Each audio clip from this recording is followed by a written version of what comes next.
L'expérience de Dove nous dit que l'auto-perception est forcément beaucoup plus dure que la perception des autres. En gros, quand toi tu t'évalues, quand toi tu te juges, tu es beaucoup plus critique que ce que les autres voient. Ça veut dire que tu es beaucoup plus charmante, beaucoup plus belle, beaucoup plus attirante que ce que tu penses ou que ce que tu crois.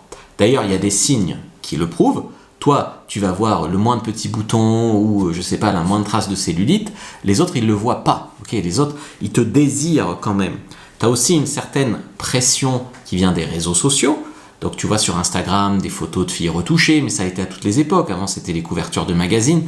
Et tu te compares à une fille qui n'est pas réelle. C'est-à-dire une fille qui est déjà mannequin, mais qui en plus est retouchée sur Photoshop. Et tu crois que les gens de la vie de tous les jours te comparent à elle. Ce qui est complètement une erreur. C'est comme si toi, tu comparais, je sais pas, le mec que tu as croisé hier soir et qui t'a plu, avec le mec de Twilight dans son rôle de vampire. Ça n'a absolument rien à voir et c'est absolument pas réaliste. Donc, ce que tu vas voir en fait, c'est des signes que tu plais beaucoup plus que ce que tu crois.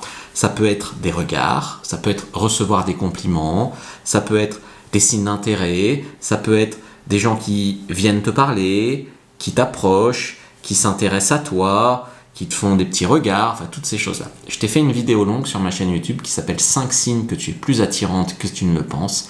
Va la voir, like, commente, partage et prends dans tes fiches comment être plus attirante. Lien dans la bio, lien en commentaire épinglé.